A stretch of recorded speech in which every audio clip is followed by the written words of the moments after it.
welcome to Star Citizen Sunday. This is a weekly show which covers all the news from Star Citizen from the week just past. I am your host Mac, so let's get on with it. This week we check out a whole new host of space stations coming in 3.6, plus we get to see a brand new show called Pillar Talk, which pits devs like Chris Roberts, Tony Z and John Crew talking about the upcoming patch. So before we get on with today's show, as many of you know, courtesy of JP Sandman, we have been giving away a Tumble Ranger Sons of Centauri 3-pack over the course of last month. That giveaway has come to an end now and we have drawn a winner, and that winner is Saurus Gerkshen. But congratulations sir, you have won all 3 Tumble Rangers. A big thank you to JP Sandman for providing us with such an epic prize to give away, and thank you to everyone who took part. Just because this giveaway is over doesn't mean we won't have any more, so do keep your eyes peeled for future giveaways, and again, congratulations. So kicking off this week's Inside Star Citizen, they spoke about space stations which are coming in 3.6. There's a new range of space station exteriors, just making them a lot more diverse. They're using a tool that they can procedurally generate hundreds or thousands of different space stations, just the exteriors for now, but each one being unique in its own way. Now this is only the beginning of getting the space station creation procedural. For 3.6, as I say, it's only going to be the exteriors which are different. 3.7 will bring the interiors, and then they need to marry them both up so the interiors match the exteriors. Now this will also apply to the cargo stations and refinery stations when they come on later in the year.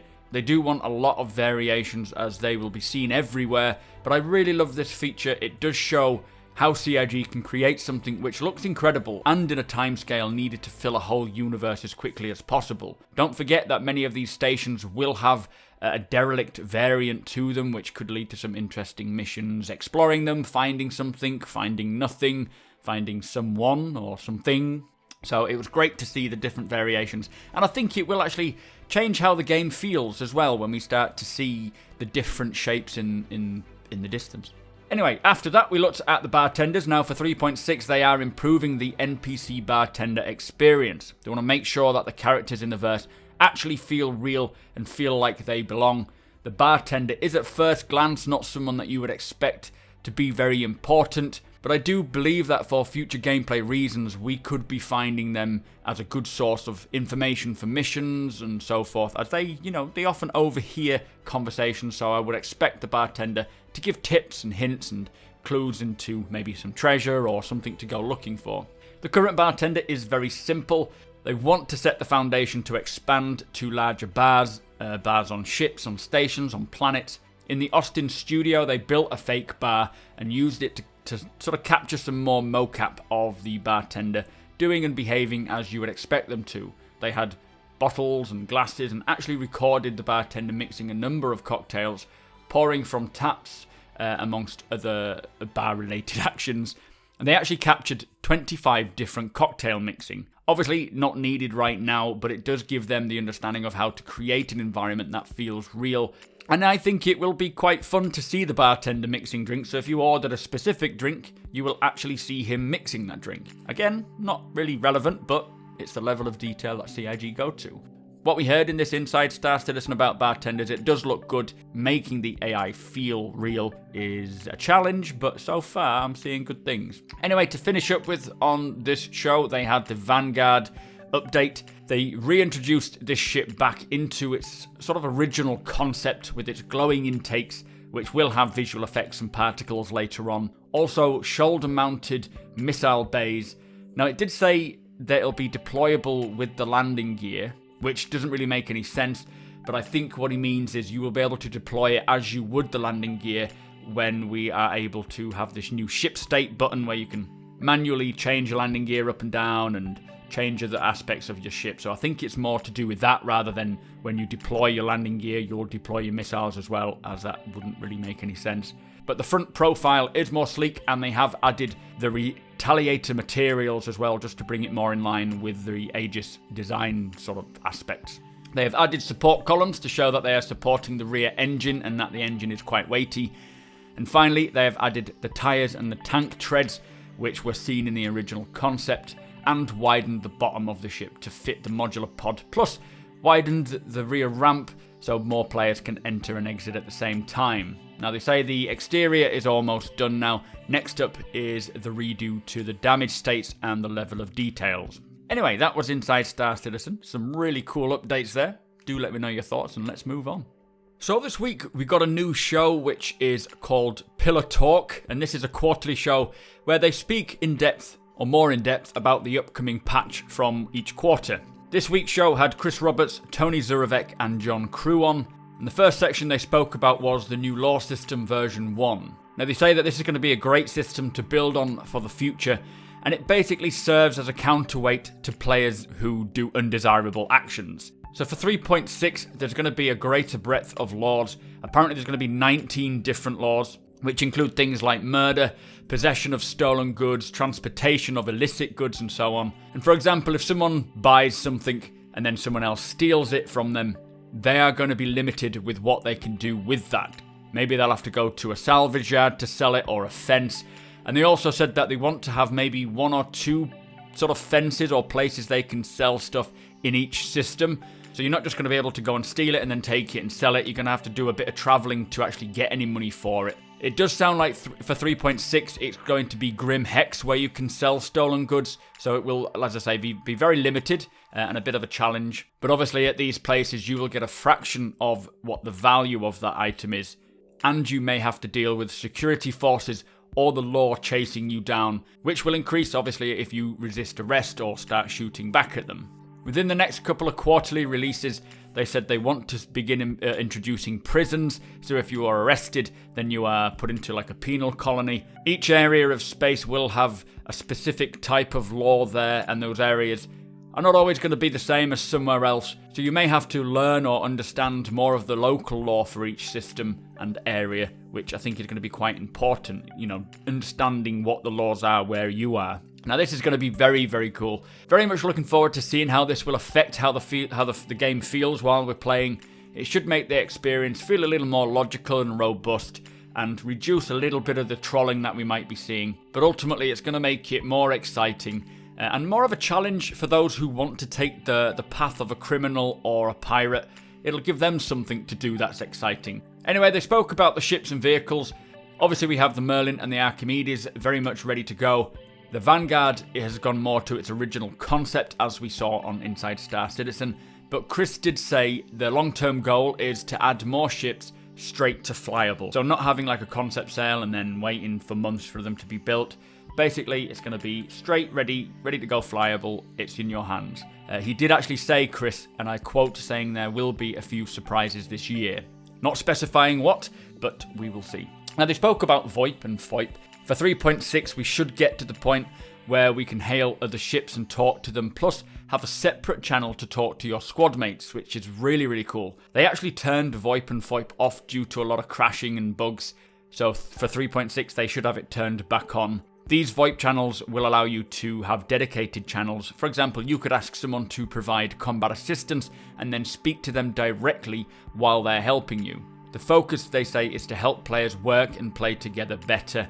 And an example that Chris gave is where they want to get to is maybe you're all operating a ship together in multi-crew. You get into combat, you've got fires breaking out, people are putting out the fires, replacing fuses and fuel rods.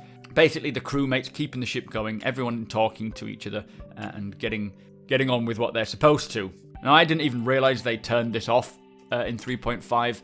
But it is something that is extremely important for multi-crew and group play, so I'm excited to see if it does work better in 3.6, hopefully alongside some better grouping improvements as well. My fingers are crossed there. Now for the flight and movements, they've actually brought back the acceleration throttle or your thrust control, so you're not always going to have 100% throttle, wearing them down much faster. This is also great for soft landing and VTOL hover mode. But obviously, if you are not in combat, there's no point in giving your thrusters 100% thrust all the time. For the shield system, this is going to provide more shield behavior, so you can change up the shields and have different types of shields on the same ship. You could, for example, have a fast regeneration one and a low health one, and you will notice the difference to the behaviors. So it is isolating those items and making them a little more clear as to what they're doing. Now, they spoke about this vehicle loadout persistence. This got switched on in 3.5.1, which is amazing, one of the best things that we could have asked for. They basically heard tons from the community that requesting this particular feature, and it went to the top of the list. It basically just remembers your loadout at the time of destruction, so when you reclaim your ship, it comes back with everything that you had fitted to it.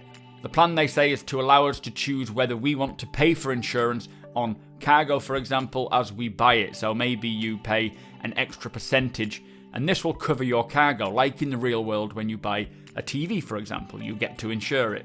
They do have already the insurance pricing and accounting process done, they just need the UI for it all.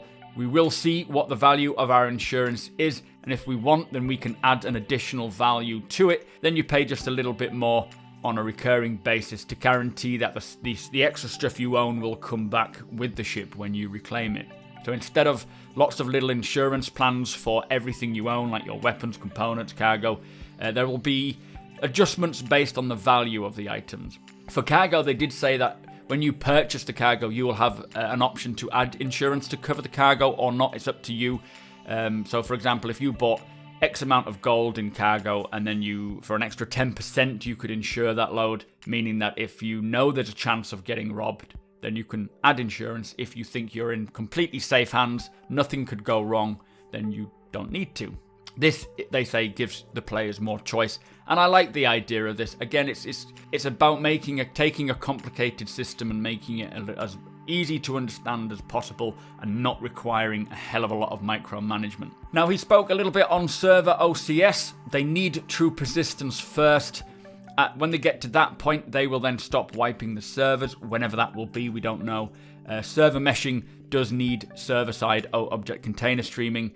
They've just got a lot of game code to adjust to make sure it all works. But once this comes, we will be able to play with thousands of people on a server. Having this many people on a server means the entire game becomes more interesting. Right now, they're constantly adding more and more locations, but they're not increasing the player count. So we see much less of people, which I don't mind. I actually enjoy the fact that it's quite isolated. But when you add more people and you combine this with, say, the lore system, then if someone gets a bad reputation and a bounty on their head, they will have so many more people chasing them down. It just opens up so much more to the game, which I cannot wait to get to that point. But no dates given and no idea how long that's going to take.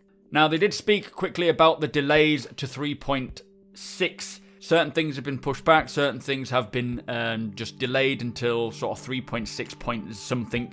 I will link below my roadmap update video, which actually covers all the changes from week to week in the description below. But what they did say is that the Banu Defender is now pushed back to 3.7, so we're not getting that in 3.6. They just want to make sure it meets that level of quality that they require. The Defender needs better UI as well, by the sounds of things, but they really want to take their time and get it right. Also, the 890 jump and ship rentals. Now, these will be in the 3.6 stream, just not on release day. It's going to be an interim patch shortly after. Apparently, the 890 jump is now 199 meters, but still needs a little bit more work with props and materials and so forth. Anyway, this is a great show, especially to get people like Chris Roberts and Tony Z back on camera talking about what we can expect. Also, it's good that they let us know the reasons for the delays rather than just us finding out on the roadmap. It sucks about the Defender, of course, but I'm sure once it comes, it'll be amazing. Not too bothered about the delays coming in 3.6 point something. It would be nice if it wasn't a month before the release of 3.7, but if that's the case, then so be it. Anyway, let's move on. So also this week, on Star Citizen Live, we got to see them create a piece of subscriber armor from scratch. This was the new Centurion helmet. I have linked it below should you want to watch it. There was a new Galactic guide available highlighting the Garon system. And finally, the Squadron 42 monthly report is released. However, I have already covered this in a previous video, which I have linked below. So that brings us to the end of the show. Thank you so much for watching. Be sure to hit that subscribe button so you don't miss a video. Hit that thumbs up if you enjoyed it and share the video with all your friends. If you like what I do and want to help me make it better, follow the link below to my Patreon page to learn more.